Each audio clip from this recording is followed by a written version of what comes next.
प्रेम की परिभाषा क्या त्याग से ही जुड़ी होती है? वास्तव में जहाँ प्रेम होता है वो त्याग से परिपूर्ण होता है। आज हम पूछते हैं ना कि राधा कृष्ण का विरह हुआ, क्यों दूर गए। पद्म पुराण कहती है एकद ज्योतिर्भवेद वस्या राधा माधव रूपकौ। एक ज्योति के दो रूप है, राधा और कृष्ण। और ये लीला प्रभु ने दिखाने के लिए या राधा रानी ने दिखाने के लिए दो अलग रूप की विरह क्या होता है, संसार को दिव्य प्रेम क्या होता है, त्याग क्या होता है, समर्पण क्या होता है, वो राधा रानी ने यहाँ पर बताया है। जो प्रेम की पराकाष्ठा है वो भगवान कृष्ण भी नहीं निभा पाए, वो राधा रानी ने निभाया। इसलिए तो दुनिया कृष्ण को पूजती है पर कृष्ण राधा को पूजते हैं। हाँ जी हाँ।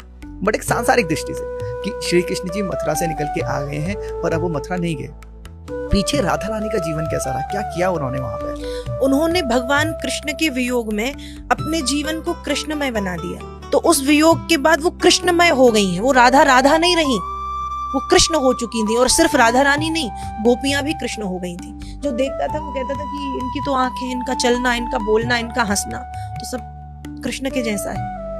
तो ये प्रेम की पराकाष्ठा, ये संसार को समझ में नहीं आएगा। आज की डेट में जैसे प्रेम हुआ और अगर विरह हो गई कि भाई रिलेशनशिप टूट गया तो ये होता है कितनी जल्दी अब आप आगे बढ़ो, मूव ऑन, भूल जाओ, मूव ऑन कर जाओ। जहाँ ब्रेकअप हो गया वहाँ प्रेम कैसा?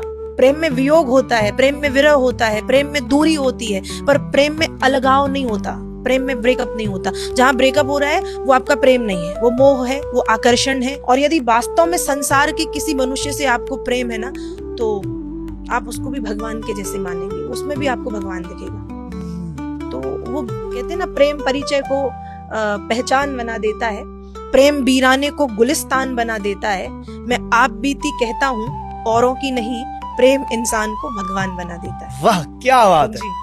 क्या बात है, बहुत खूबसूरत। तो लेकिन जैसे अगर अभी ये प्रेम और उधर श्री कृष्ण और गोपियों के प्रेम में पहुंचे कि जिस टाइम पे उनको पता चल रहा है कि उन्होंने तो रुक्मणी जी से शादी कर ली, उन्होंने 16,000 शादियां कर ली हैं, इतनी उनकी रानियां हैं, तो क्या वहां पे एक जलन का भाव पैदा होना स्वाभाविक नहीं है? यही प्रेम की पराकाष्ठा है कि है तो है, ठीक है ना। ये प्रेम है जहाँ प्रेम में प्रेमी की कमियां भी उसकी कमियां नहीं लग रही। ये सुनने में अटपटा है, लेकिन राधा रानी का ऐसा ही था कि यदि कृष्ण की 16,108 रानियां हैं तो ठीक है, कोई बात नहीं, पर मैं तो कृष्ण से वही प्रेम करूंगी, मेरा कृष्ण से प्रेम कम नहीं हो सकता। इसमें तो ये एक ऐसा प्रेम है जिसमें आपने जो इंसान है, दूसरा इंसान है, उसको आपने बाधा ही नहीं, हाँ, उसको स्वतंत्र कर दिया कि मेरे पास मेरा प्रेम है और वो पर्याप्त है। ये जो आपने बात कही, वास्तव में प्रेम यही है कि जहाँ बंधन ना हो। जो प्रेम है वो बांधता नहीं है, वो मुक्त कर देता।